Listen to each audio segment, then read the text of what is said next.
የተወደዳችሁና የተከበራችሁ ተመልካቾቻችን ባሳለፍነው በክፍል 1 ዝግጅታችን በ1991 ዓመተ ምህረት ከብፁዕ ቅዱስ አቡነ ጳውሎስ ጋር የተደረገ ቃለ መጠይቅ ወደ እናንተ አቀርበናል። በቃለ መጠይቁም ዘመናዊና ዓለማዊ ትምህርትን አጣጥሞ ከመሄድ አንጻር ቅዱስነታቸው ያላቸው ተሞክሮ የብፁዕ አቡነ ቴዎፍሎስ የአመራር ጥበብና ቤተክርስቲያን በአገልጋዮቿ ባልተገባ ተግባር ስለሚደርስባት ነቀፌታ ላይ ትኩረት ያደረገ ውይይት ወደ እናንተ አድርሰናል። በዛሬው በክፍል 2 ቆይታችን ደግሞ ቅድስት ቤተክርስቲያን በወቅቱ በቱሪዝሙ ዘርፍ ያጋጠማት ያለው የቅርስ ዘረፋ በምዕራባውያን ተጽዕኖ ስር የሰደደ ችግር እያስከተለ በመሆኑ ችግሩን ለመፍታት ምን እየተሰራ እንዳለና የተዘረፉ ቅርሶችን ከማስመለስ አንጻር መንግስት ሊወጣው ስለሚገባ ኃላፊነት የተሰጠው ምላሽ ወደ እናንተ እናቀርባለን። በመጀመሪያ በእውነቱ እግዚአብሔር አምላኬን በሰፊው ላመሰግን ይገባኛል። ልጆቼንም እንዳው ምስጋና ይገባቸዋል ብዬ አስባለሁ። እንግዲህ ወዲህ መጨነቅ ብቻ ሳይሆን የፎይታ ትንፋሽን መተንፈስ ይቻላል ብዬ አምናለሁ። በምን ምክንያት ያላችሁ እንደሆነ ወጣቶች የኢትዮጵያ ታሪክ የቤተክርስቲያን ታሪክ የኢትዮጵያ ቤተክርስቲያን ቅርስ የኢትዮጵያ ቅርስ ነው ብለው መናገር ከጀመሩ እንግዲህ ወዲህ መተኛት እንችላለን። ወጣቶች ይህንን ካወቁት ይሄ ነው በታሪኩ መሰረት ይሄ ነው ያለው። ቤተክርስቲያናችን ያላቋቋመችው ያልተሳተፈችበት በኢትዮጵያ ውስጥ ጥንታዊ ሆነ በጥንታዊ በተለይ የሚያንጸባርቅ ሌላ ታሪክ እና በዚሁ በኩል ብዙ ጥንቃቄ መደረግ እንደሚያስፈልገው ይሄውና እንኳን አወቃችሁት እንጂ እጅግ በጣም የሚያስፈልግ ነገር ነው። በዚሁ በኩል ብዙዎቹ በኢትዮጵያ ቤተክርስቲያን ያሉትን ንዋየ ቅድሳት መሰረቅ የጀመሩት ከቅርቡ ጊዜ ጀምሮ ነው። አዎ ይህንን ወቁ። በክርስትና ሃይማኖት ብቻ ያለን የ2000 ዘመን ወይም ደግሞ ከሕገ ኦሪት ጀምሮ ያከማቸነውን ታሪካዊ ቅርስ በኢትዮጵያ ውስጥ ኖረዋል። ሲጠበቅ የኖረው በየትኛው መሳሪያ ነው? ሲጠበቅ የኖረው በየትኛው ዘመናዊ ኤሌክትሪፋይድ የሆነ ሙዚየም ነው? አባቶቻችን በገነቧት ትንሿ ጎጆ ወይም ደግሞ በከለሉት ዋሻ ተቀምጦ ነበር። ይሄንን የሚጠበቁ እነማን ናቸው? እነዚሁ ቅዱሳን አባቶቻችን በዛው አንድ ሰው ከሆነ ሁለት ሰው ሆነው በውክልና ተቀምጠው እንደውም እንደ ዘመኑ ያለ የውክልና አሰጣጥ ሳይሆን አባገሌ ቀሲስ ገሌ ይህንን ጠብቁ ተብለው የወር ደሞዝ ሳይኖራቸው ጉርሻ ሳይሰጣቸው እንግዲህ የሚኖሩት በምን አኳኋን እንደሆነ እግዚአብሔር ያውቃል። ሆኖ በደረቀ ጠፍር ወገባቸውን አስረው በሚሊዮን የሚቆጠር ዕቃ ብድግ አርጎ ወስዶ ሸጦ መበልጸግ ሲቻል የሚቆጠረውን ዕቃ ይዘው ነው የነበሩት ለብዙ ዓመታት። በተለያየ ጊዜ እንዳሁኑ በገፍ አይሆን እንጂ ብዙ የውጭ ሀገር ሰዎች መጡ። በየገዳማቱ ሲሄዱ በቀላሉ አይተው የሚከለክሏቸው እነዚህ ኮሳሳዎች መነኮሳት ናቸው። ኮሰስ ያለው አያስገቡም፣ አያስነኩ ሃይማኖት አላቸው። የሚከለክሉት በዱላ በመናምን አይደለም። የሃይማኖት ጽናት ስላለ ወደ እግዚአብሔር የሚያመለክቱት ጸሎት ስላለ እንደው በልዩ ልዩ መንገድ እግዚአብሔርም እየረዳቸው በቀጥታ በዚህ ነው የሚቆየው። የነበረው ሀብትም የተጠበቀው በዚህ አይነት ነው። ስለዚህ አሁን በዘመናችን ብዙ ነገሮች የዘመናዊ ነገሮችን ይዘው ይመጣሉ ምናልባት ብዙ ያላየናቸው ነገሮች ይመጣሉ ነገር ግን ከነዚያም ጋራ ብዙ ተደባልቀው እየመጡ ነው አብረው ማንፈልጋቸው ነገሮች አሁን ይሄ ደሞዝ ያልነበራቸው መነኮሳት ጉርሻንኩ ይያሉ ቲፕስንኩ ይያሉ ይሰጡ ጀመር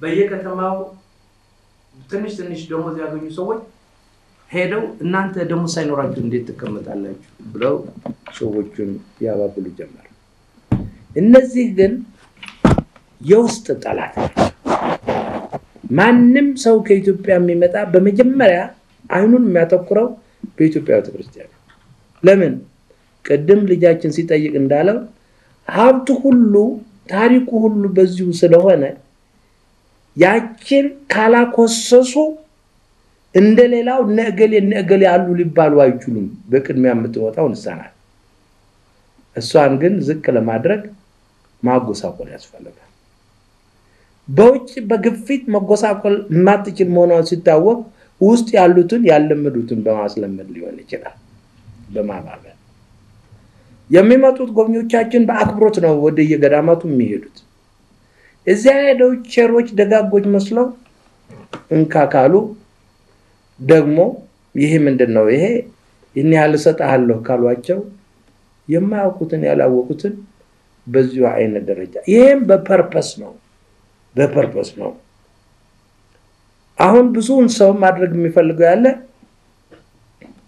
በቻለው መጠን የቤተክርስቲያኒቱን ሀብት በተለያየ መንገድ ከቱሪስትም በመግዛት ከገበያም በመግዛት ካንዳንዱ ድርጅትም ካንዳንድ እንደዚህ ያለ ስራ አቀነባባሪዎች ሰዎች በመግዛት በቤቱ ለማጠራቀም የሚሞክር ሰው አለ እናቱ ግን እዚህ ሁሉ ሀብት አንዲት ናት የኢትዮጵያ ቤተክርስቲያን ናት በስርዓት ለምን ከየት አመጣው የሚል ምርምር ከመጣ ፍትሃዊ ፍትህ ከመጣ ሁሉም በአግባቡ ሊከበር ይችላል ነበር እና ስለ ስርቆሽ በኩል ያለውን እንደዚሁ አርገን እንወሰደው ይሄንን ሰብ ለማጥፋትም የሚደረግ ነው በወዲያውም ደግሞ በቀላል ገንዘብ ሸውዶ ወደ ሌላ ሀገር ለማሸጋገር የሚደረግ ነው ይሄም በማስረጃ ይዘው የተገኙ ሲሄዱ የተመለሱ የተያዙም ስላሉ እኔ በድብቅ አይደለም መናገረው ያለ እንደዚህ ያለ ነገር አለ በሌላ በኩል እንግዲህ የእንትኑ መመለስ የሚያስፈልገው የዚሁ የቅርሳ ቅርሱ በመቅደላ ብቻ አይደለም ዘመቻ ከተደረገ በሁሉም ሀገር ነው ያለው በቅርቡ ጊዜ በሩሲያ ሀገር በነስታሊን ጊዜ ትልቁ ቤተክርስቲያን አፍርሰው የህዝብ መዋኛ ቦታ አድርገው ነበር በአሁኑ ጊዜ አሁን ያለው መንግስት የነበረውን የተወሰደውን የፈረሰውን እየገነባ የተወሰደውን ደግሞ እየመለሰ ነው አሁን ያንን መሃል ከተማ የነበረውን ቤተክርስቲያን ብዙ ዘመን ካለፈ በኋላ በአሁኑ ጊዜ ተነሳስቶ ህዝቡ ሩሲያው የሆነ ሁሉ እያጠራቀመ ከውጭም ከውስጥም አምጥተው በ1 ቢሊዮን ዶላርስ ቤተክርስቲያኑን ሰርተው ጨርሰዋል ያሁኑ መንግስት የዛኛውን ቤተክርስቲያን ጥንታዊ የሆነ ስዕላቸውና ቅርሳቸው ከያሉበት አምጥተው እንዲሞሉት በማለት በተሰራው ሙዚየም እንዲሞላ በማለት 12 ሚሊዮን ዶላርስ እኛሁን ያሉት ፕሬዝዳንት ለቤተክርስቲያን ሰጠው አዎ እንግዲህ ይሄ የሚደረገው ያለ ምንድነው በሰባኛው የኮሙኒስት ዘመን እግዚአብሔር የለም ባዮቹ ስለነበሩ አስፈልግም በማለት የቤተክርስቲያኑ ቅዱሳት ስዕሎች የቤተክርስቲያን ስዕሎች የቤተክርስቲያን ቅርሶች በሙሉ ወደ ነጋዴዎች ሸጠውታል ወደ ምዕራብ ሀገር ያንን ለማስመለስ ነው ያለው 12 ሚሊዮን ብር የተሰጠው ከመንግስት የሩሲያ ታሪክ ስለሆነ በዘመናችን እኛ ስለ መቅደላ እናወራለን እንጂ ብዙ መቅደላዎች አልፈዋል ዘመቻ የሚያስፈልግ ከሆነ ጠቅላላ ሁላችንም መተባበር ያለብን ቀደም ልጆች እንደተናገራችሁት በትክክል ጠቅላላ ንብረቱ ሀብቱ የኢትዮጵያ ሀብት እስከሆነ ድረስ በኢትዮጵያ ታሪክ የሚቆራ ህዝብ በሙሉ መተባበር አለበት አሁን እኔ ይሄ አዲስ የሚሰራውን ቤተክርስቲያን በቅርብ በስራ ምክንያት ሄጄ ስለነበረ አይቻለሁ አሳይተውኛል እንደተነገረኝ አሁን ገንዘብ የሚያዋጡት ክርስቲያኖች ብቻ አይደሉም ኮሚኒስቶችም ያዋጣሉ ገንዘብ ታሪክ ስለሆነ የሀገራቸው ታሪክ ቅርስ ስለሆነ አሁን በኢትዮጵያ ውስጥ የሚያስፈልገው በመናኛ እጅ በአፄ ቴዎድሮስ ዘመን በመቅደላ ጊዜ ሄደ በጀብዱነት ጊዜ በወረራ ጊዜ ነው በታሪክ የተመዘገበ ነው የትም አያመልጥም ጊዜ ይወስድ እንደሆነ ነው እንጂ በመናኛ እጅ በየቦታው በየጓዳው ብዙ ተወሽቆ ይገኛል ይሄንን ለማስመለስ የኢትዮጵያውያኖችን ልብ አንድ ሆኖ ስለ ቅርሱ ማፍቀር አለበት መውደድ አለበት ይሄንን ካፈቀረ በኋላ ደግሞ የሚመለስበትን ዘዴ መመካከር መወያየት አለበት ሁሉም አንድ መሆን አለበት ቀደም ምንድነው ያለኝ ባነጋገር ወደፊትስ እንዴት ይተበቃል ምን ይደረጋል ቤተክርስቲያን ምን ታረጋለች የሚለውን ጥያቄ አብሮ ተጠይቋል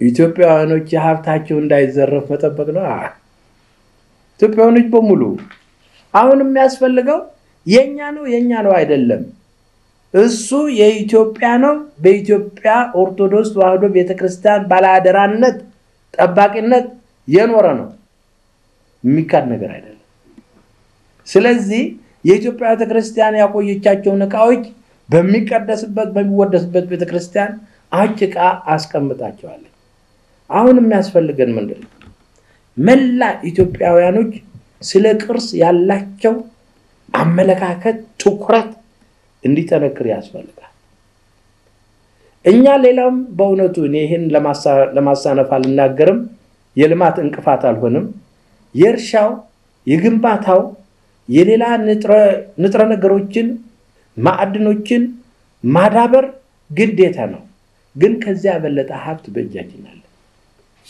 እነዚህ ሀብቶቻችን በአግባቡ ተሰብስበው በአግባቡ መንገድ ወደሚወጣበት ወዳለበት ቦታ ላይ በአንዳንድ ማይከል ቢከማቸው ገንዘብ አፍሰንም አንችልም ይሄን መሆን ይቻል ነበር በሰፊው እና እንግዲህ ህዝቡ ንብረቱ እንዳይሄድበት መጠናከር ነው ሌላ በመንግስት ደረጃም የሚደረግ አለ በመንግስት ደረጃ ደግሞ እነዚህ ገዳማት መናቅ የለባቸው እነዚህ አድባራት መናቅ የለባቸው የኢትዮጵያ ታሪክ በቅርስ የሚገኘው በጽሁፍ የሚገኘው በእነዚህ ገዳማትና አድባራት በእነዚህ ገዳማትና አድባራት በድሮ አሰራራቸው በነበረ እምነታቸው ወይም ሾሎቆ ውስጥ ናቸው ወይም ተራራው ላይ ናቸው ወይም ደግሞ ከመንደሩ ራቅ ያሉ ናቸው እነዚህ መጋቢ መንገዶችን ያስፈልጋሉ እኛ ዝም ብለን ከዚህ ከቢሸፍቱ ወደዚህ ብቻ መንገድ ብናለመልም እውነቴን ነው ጎብኚዎቻችን መተው ያንን የሚያኮራንን ታሪክ መጎብኘት ካልቻሉ የሚያኮራንን ታሪክ ገዳሞቻችን ቦታዎቻችን በጣም ሁሉም ታሪክ ያላቸው የታሪክ ህይወት ምንጮች ናቸው ለምሳሌ እዚህ አንድ ነገር አለች እዚህ ከደብረ ብርሃን ሳንደርስ ኤቲሳ የሚባል ተክለ ሃይማኖት አለ ትልቁ የኢትዮጵያ ጻድቅ አቡነ ተክለ ሃይማኖት የተወለዱበት ቦታ ነው ይሄንን ማየት የማይፈልግ ቱሪስት አለ መሰላችሁ መንገድ የለው የለም በዚሁ ደረጃ ብቻ በአጠቃላይ ልናገረው የታሪካዊ ስፍራዎቻችን ቅድሚያ የሚሰጣቸው በየክልሉ ያሉት ሁሉ ባጀታቸው ውስጥ ያስገቡ የሚሰሩት ስራ መሆን አለበት ይሄ እንዴ የህዝብ ተወካዮች እኮ ጠቅላላ አጠቃላይ የሆነ የህዝብ ጥቅም የህዝብ እድገት ልማት እኮ በሜዳው ብቻ በሬዎችን እያመላለሱ ማረስ አይደለም በሁሉም ቦታ ነው መሆን ያለበት ስለዚህ ቤቱ የሚጠበቀው ምዕመናን ሁሉ ከነቁ ማን ይነካዋል እንዴ ከጀግና ቤት እኮ ምንም የሚወሰድ ነገር የለም ከሰነፍ ካልሆነ በስተቀር ስለዚህ ይሄንን ማድረግ ያስፈልጋል አሁን ግን ለጊዜው እናንተ ምን ታረጋላችሁ ትሉን እኛማ ለምነን ምናደርገው ምን አለ ያለችው የፈረሰችው መቃብር ቤት እንደገና መጠገን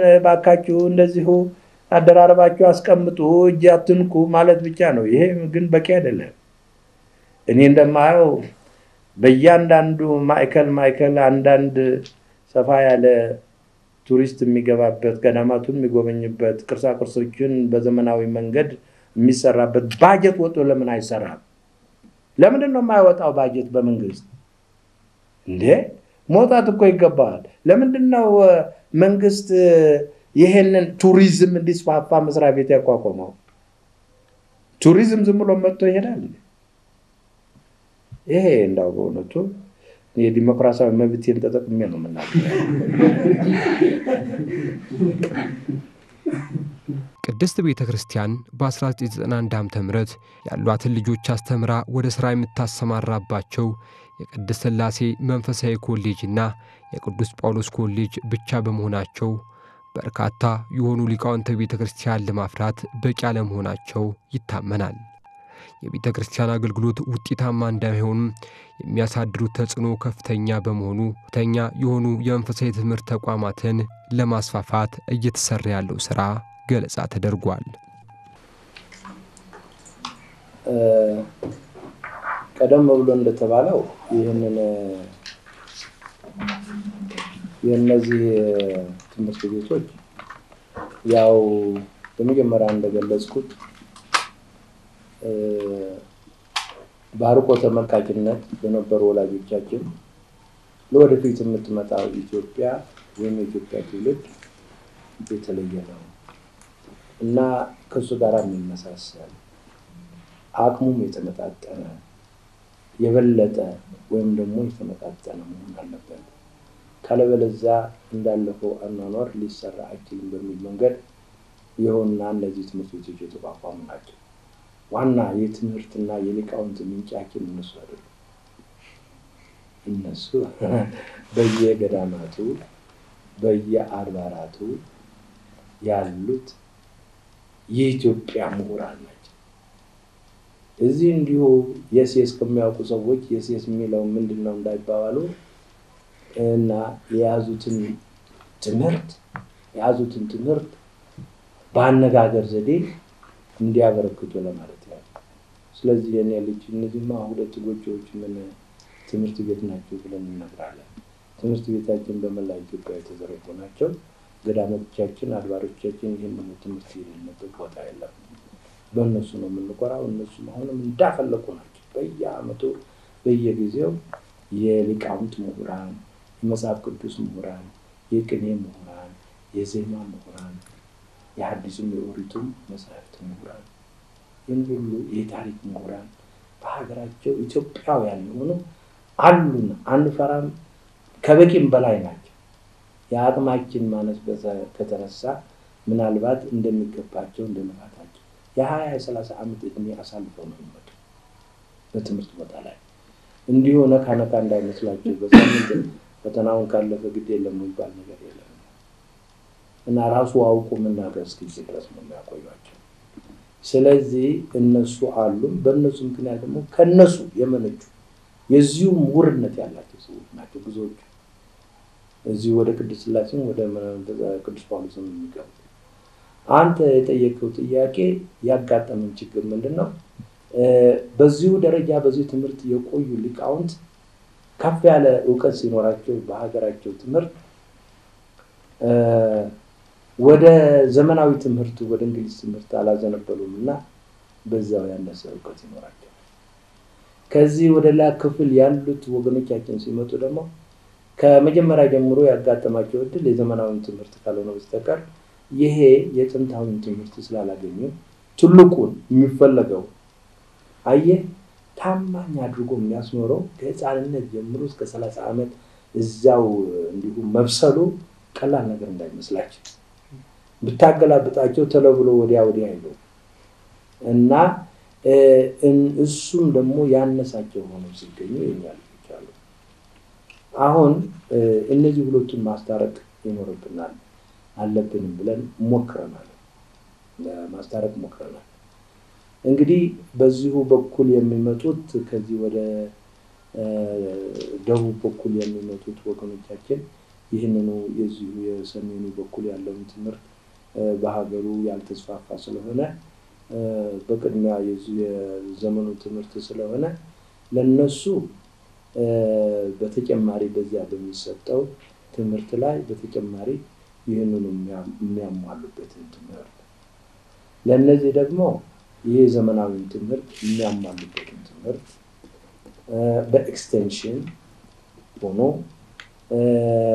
እና በጣም የጠበቀ ጊዜውን ያላንዛዛ የጠበቀ የዚሁ የምንድነው ኤክስቴንሽን መስፋፋት ነው ማለት የሱ የቀጣይ ትምህርት እንዲሰጣቸው አሁን ቦርዱ በዚሁ እየተወያየ ካሪኩለማዎቹ በዚሁ እየተወያየ ነው ለሚቀጥለው ጊዜ እስካሁን ድረስ ምን አበረከቱ ለተባሉት በእውነቱ እግዚአብሔር ይመስገን ብዙዎቹ በዲፕሎማ ያሰለጠናቸው ብዙ ናቸው ወደ 3 ጊዜ ያህል 4 ጊዜ ያህል በዲፕሎማ ሰልጥነናል ዲፕሎማው ጊዜ የሚወስደው 2 ዓመት ነው እነሱ በየቦታው ተመደበው በአዲስ አበባ አድባራት በየሀገሩ ስልኮች ተመደበው ከፍተኛ ስራ የማስተማር ስራ እንግዲህ እንዳልኳችሁ አትዘንጉ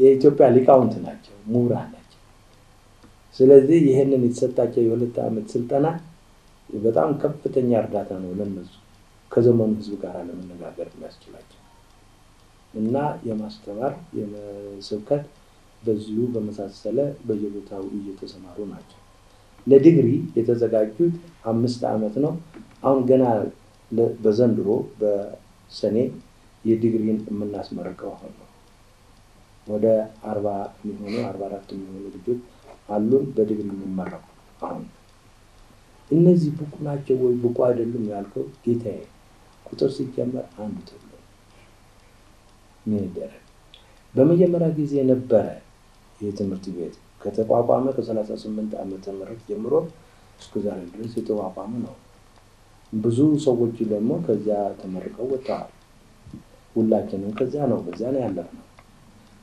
አማሃሉ ግን አቋረጠ ግርግር መጣ ኮሙኒዝም መጣ ትምህርት ቤቱ ተወሰደ የሴቶች ማደሪያ ተደረገ የፖለቲካ መናኸሪያ ሆነ መጽሐፍ ቅዱስና ዚያ ቁርአን ይቃጠሉ ተባለበት ትች ተተጨበት ነገሩን ለማፍረስ ስለተፈለገ ነው እና ይሄንን 20 ዓመት ሙሉ ተከልክሎ ቆየ አሁን እንደመጣን ያሁኑ መንግስት ነው የመጀመሪያው ማመልከቻ ቅዱስ ሲኖዶስ ይዞ ቀርቦ አቤቱታ ሲያቀርብ ወዲያውኑ ውሰዱ ብሎ ያሰጠ እና እንደገና መልሶ እየተቋቋመ ነው ያንን የተደረገበት ቅድም የጠየቀውን ጥያቄ ለማዳከም ሊቃውንት እንዳይኖር ምሁራን እንዳይኖር ዘመናዊ ሊቃውንት የጥንቱ ሊቃውንት አሉ እነሱማ በሩቁ ተንቀዋል ይፈራሉም ይናቃሉ እና አይቀርቧቸው ነገር ግን እነዚህ ደግሞ የሚያስተረጉሙ ሰዎች እንዳይገኙ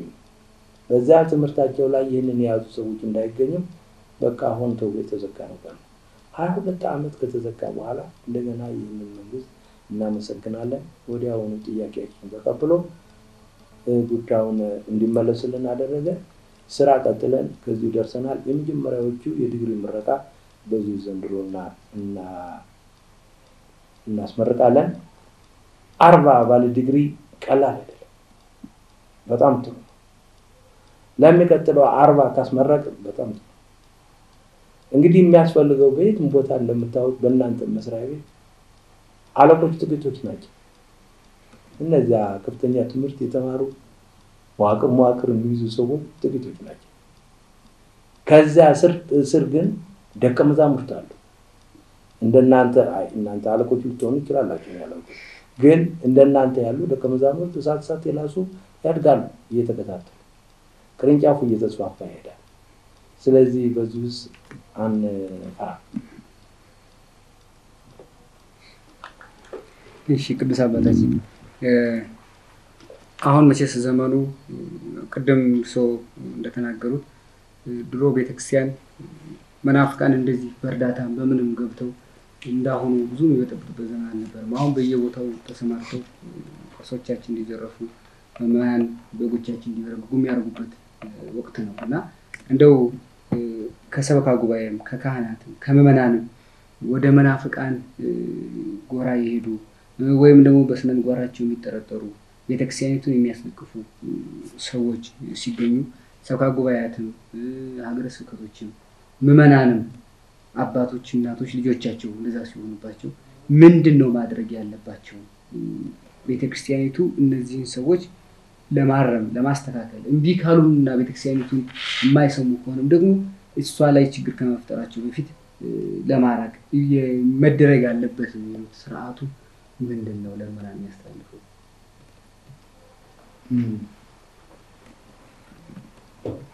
መቼም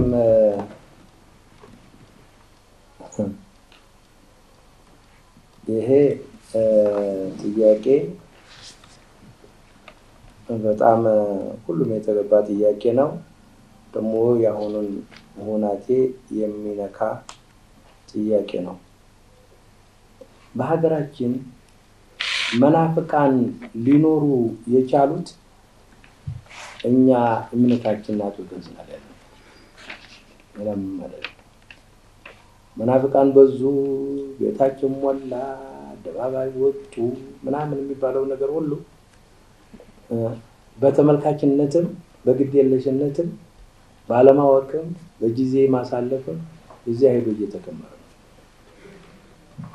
እዚያ ሄዶ ሲከመር በተለያየ መንገድ እነሱ ደግሞ ብልሆች ናቸው። በካሜራ ያነሱታል። ይህን ህዝብ አሳመን ሀገር እንዲለወጥናት ብለው ይናገራሉ። እና ሃይማኖት የሚጠበቀው ልጆች ሃይማኖት የሚጠበቀው ሁሉም ሃይማኖትን ቢያጠብቅ ነው። አጥብቆ ቢይዝ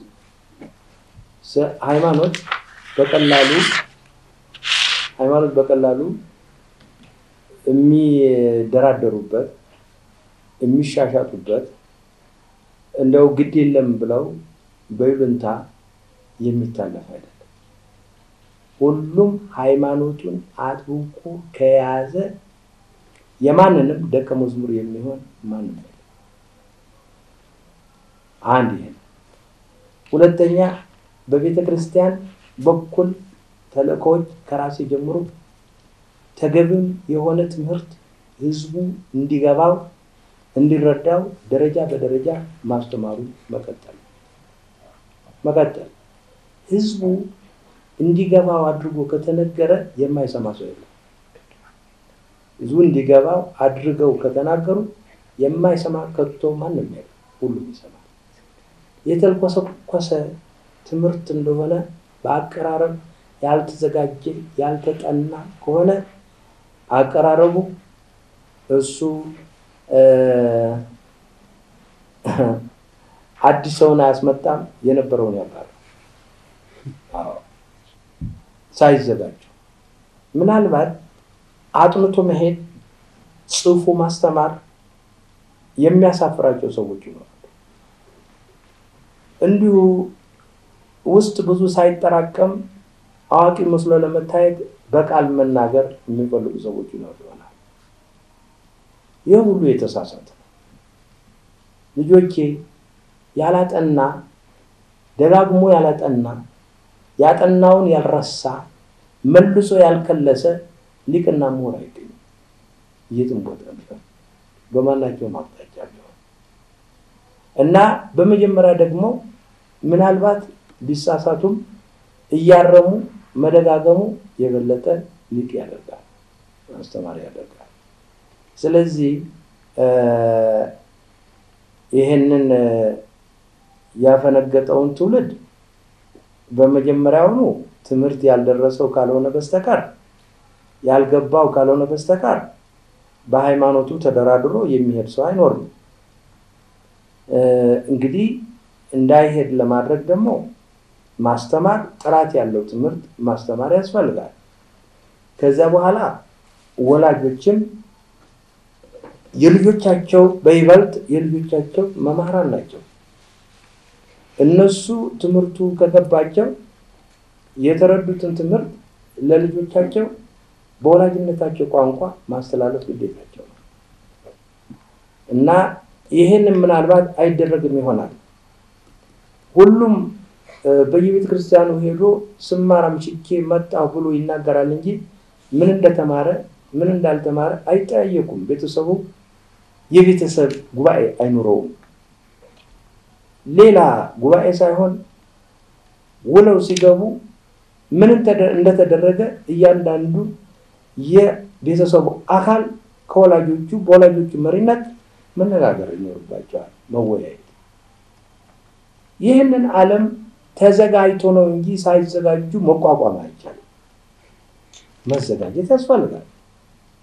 ወላጆችም ዝም ብለው ልጆቹ የሚጠይቁትን ነገር የማይሰሙ ከሆነ ወደ ሌላ ወሬያቸው የሚሄዱ ከሆነ የልጆችን ጊዜ ከልጆቹ ጋር ጊዜ ማሳለፍ ጊዜ ማባከን አድርገው የሚወስዱት ከሆነ ይሄ በአባቶችም በእናቶችም እንግዲህ የሌላ የራሳቸውን ወቅታዊ ከሚመስላቸው እድሜና ጾታዎች ጋር እየተገናኙ ጊዜ ለማሳለፍ ብቻ የሚያተኩሩ ከሆነ የቤት ያለው ሰው ጠባቂ የሌለው መንጋ ይሆናል።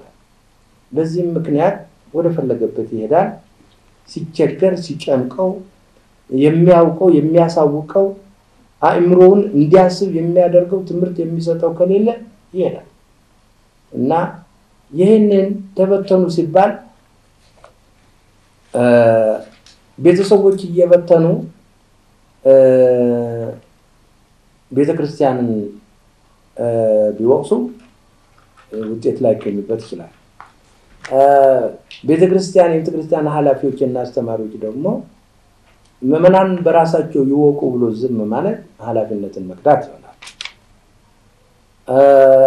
ሲሄዱም የክብር ልብስ ለብሶ የክብር ቆብና ጥምጥም አድርጎ በመሐከሉ ታይቶ መጥፋትም ለህዝቡ ለተወከሉበት ለተጠሩበት ዓላማ ምንም አገልግሎት የሌለው እንደመሆኑ መጠን እንዲያውቁት ያስፈልጋል። እዚህ ሁሉም ተዘጋጅቶ መገኘት ይኖርበታል። እኛ ብዙውን ጊዜ ስለ ስራ እናወራለን። መስራት ግን የምንፈልጋን መስለማን ጊዜ ሳይሆን ስለ ስራ ግን ሁሉ ጊዜ ነው የምናወራው። ደው ሁሉ ጊዜ ስንገናኝ እንዲያው እንዲተደረገ ግን እንዲህ አላደረገም ግን እንዲህ አልሆነም ነው የምንለው። በእኛ ላይ ያለው ኃላፊነት ግን ምን ያህል እንደምናዘወትረው ወይም በስራ ላይ እንደምናውለው ያስቸግራል ቁጥጥር ለማድረጉ እና በዚሁ ነው እንግዲህ እኛ ራሳችን ካልጠበቅነው ሰበካ ጉባኤ እነዚህ መናፍቅነት የተሰማቸው እዚህ ላይ ጥያቄው በምን ምክንያት ተሰማቸው? ምን ጎደለ? ምንድነው ያልተሟላ? ከዛ በኋላ የተጓደለውን ሁሉ ታይቶ ታርሞ ከዛ በኋላ እንግዲያስ የሚፈልጉትን ሰዎች እንደዚህ ተጠቆሙትን ሰዎች መምከር ያስፈልጋል። መምከር ይሄ የጌታ መምህር ትምህርት ነው። በመጀመሪያ ጊዜ ያጠፋ ሰው በመጀመሪያ ጊዜ ብቻ ሆኖ መገሰጽ መምከር ያስፈልጋል። ከዛም እንቢ በሚልበት ጊዜ ሰው ይዞ መምከር ያስፈልጋል። ከዛ ወደ ህዝብ አደባባይ ማቅረብ ያስፈልጋል። እንቢ ካለ ግን ወገንነቱ እንዲለይ ማድረግ ነው። ከዛ ወደ ወቀሳ ግን ብቻህን ትመክረዋለህ። ይቅር የምትለው 77 ጊዜ ካልክ በኋላ እንደገና ደግሞ ወደ ምክር ደረጃ በራስ በጓደኛ በቤተክርስቲያን ታስመክራለህ። ከዛ በኋላ ኃላፊነት የለብህም ነው። ብዙዎቹ ሰዎች ይህንን ማድረግ የሚያስፈልገን ምክር መምከር የሚያስፈልገን ብዙዎቹ ሰዎች የሄዱበት ምክንያት ምንድነው? ተረባው ነው? የሚበሉት መንፈሳዊ ምግብ አጥተው ነው? የሚያስተምራቸው አጥተው ነው?